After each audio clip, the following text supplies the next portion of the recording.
Hello students, my name is Hena Sharma. Today my lecture 4 on chapter solution. Now this is my second numerical on molarity and molality. आप यहाँ पर देख रहे हो जो हमारा न्यूमेरिकल है उसमें जो है डेंसिटी दे रखी है, density of a 2.05 molarity solution of acetic acid as a solute use कर रखा है in water as a solvent is 1.02 gram per ml the molality of a solution. तो इस न्यूमेरिकल को हमने देखना है तो हमारे पास जो गिवन है वो है एक मोलैरिटी और एक हमारे पास डेंसिटी गिवन है, ठीक है। तो गिवन हमारे पास क्या दे रखा है, गिवन हमारे पास दे रखा है 2.05 मोलैरिटी, जिसका मीनिंग है 2.05 moles of acetic acid in 1 litre of solution, या हम ऐसे भी बोल सकते हैं 1000 ml ऑफ सोल्यूशन। क्लियर है, तो ये चीज़ हमें इससे पता लगी। उसके बाद नंबर ऑफ मोल्स हमारे पास कितने हैं, अब यहाँ से हमें क्या पता लग रहा है कि इसमें 2.05 जो हमारे पास number of moles of solute हैं, ठीक है। तो सॉल्यूट क्या है हमारे पास, एसिटिक एसिड। तो एसिटिक एसिड का आप क्या फाइंड आउट करोगे, मोलर मास फाइंड आउट करेंगे। हमने पिछले लेक्चर में मोलर मास फाइंड आउट करना सीखा है, तो आप ऐसे ही इसमें मोलर मास फाइंड आउट करोगे, ठीक है। उसके बाद हमने ये फॉर्मूला लगाया नंबर ऑफ मोल्स में आप गिवन मास निकालोगे इसका, ठीक है, मास ऑफ सॉल्यूट निकालोगे, मोलर मास हमने फाइंड आउट करा है, ठीक है। तो नंबर ऑफ मोल्स को मल्टीप्लाई करोगे मोलर मास से, देन आपको क्या मिलेगा, आपको गिवन मास मिलेगा, मतलब एक्चुअल में आपको मास ऑफ सॉल्यूट मिलेगा, सोल्यूशन में से सिर्फ आपको सॉल्यूट का मास मिलेगा, ठीक है। तो हमने जब नंबर ऑफ मोल्स को मोलर मास से सॉल्यूट के मल्टीप्लाई करा तो हमारे पास 123.6 ग्राम जो है मास ऑफ सॉल्यूट आ गया, ठीक है जी। तो फर्स्ट स्टेप तो हमारा यहीं पे हो गया कि हमें क्या मिल गया, यहाँ पे मास सॉल्यूट का मिल गया।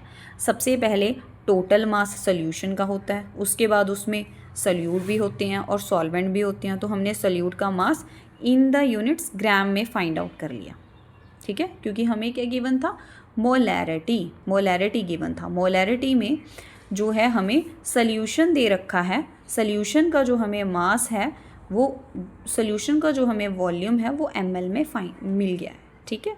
तो हमने यहाँ से ग्राम में क्या फाइंड आउट करा, ग्राम में हमने फाइंड करा मास ऑफ सॉल्यूट। उसके बाद मैंने डेंसिटी लगाई, डेंसिटी का जो आप देख सकते हो, डेंसिटी हमारे पास जो गिवन है वो बेटा हमारे पास 1.02 ग्राम पर ml है। तो आप यूनिट से ही पता कर सकते हो, यूनिट्स क्या कह रही है हमें, ग्राम पर ml। ग्राम पर ml मतलब कि जो मास है वो हमारा ग्राम में होगा और सॉल्यूशन का होगा, और जो वॉल्यूम होगा वो मिलीलीटर में होगा, ठीक है, ml में होगा। तो अभी डेंसिटी हमारे पास 1.02 थी, हमने फिल कर ली।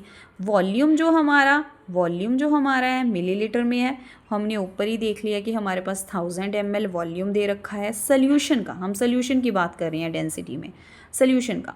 तो अभी जो मास है सॉल्यूशन का वो फाइंड करना है, क्योंकि मास हमने सॉल्यूट का फाइंड कर लिया, अब मास हम सॉल्यूशन का फाइंड कर रहे हैं।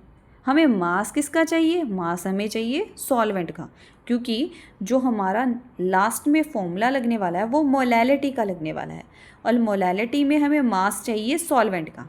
सबसे पहले स्टेप में जो मैंने यहाँ पे नंबर 1 करा है वहाँ मैंने मास सॉल्यूट का फाइंड आउट करा। डेंसिटी से आप देख सकते हो, डेंसिटी से मैंने यहाँ पे मास जो है ग्राम में सॉल्यूशन का पता करा, लेकिन मुझे मास किसका चाहिए, सॉल्वेंट का, क्योंकि मोलैलिटी में तो मास यूज़ होगा सॉल्वेंट का। मास सॉल्वेंट का कैसे फाइंड आउट करोगे, पूरे सॉल्यूशन में से जब हम मास सॉल्यूट का माइनस कर देंगे तो हमारे पास जो मास आएगा वो किसका आएगा बेटा, वो हमारे पास आएगा सॉल्वेंट का। मैंने इसको केजी में कन्वर्ट कर दिया।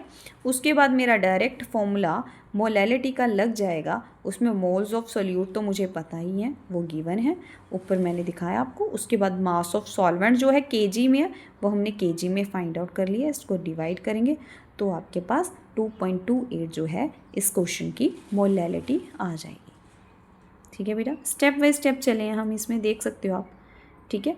मोलैरिटी से हमने फाइंड कर लिया मोल्स कितने हैं, मोल्स पता लग गए। उसके बाद हमने मोलर मास फाइंड आउट कर लिया, मोलर मास के बाद हमने मास ऑफ सॉल्यूट फाइंड कर लिया, मास ऑफ सॉल्यूट निकल गया, मास ऑफ सॉल्यूशन भी निकल गया। मास सॉल्यूशन से मास ऑफ सॉल्यूट माइनस कर देंगे मास सॉल्वेंट का पता लग जाएगा, सॉल्वेंट का पता लग गया बेटा तो बस हमारा सारा मोलैलिटी का एक क्वेश्चन फिनिश्ड हो गया। ठीक है बेटा, ओके, थैंक यू।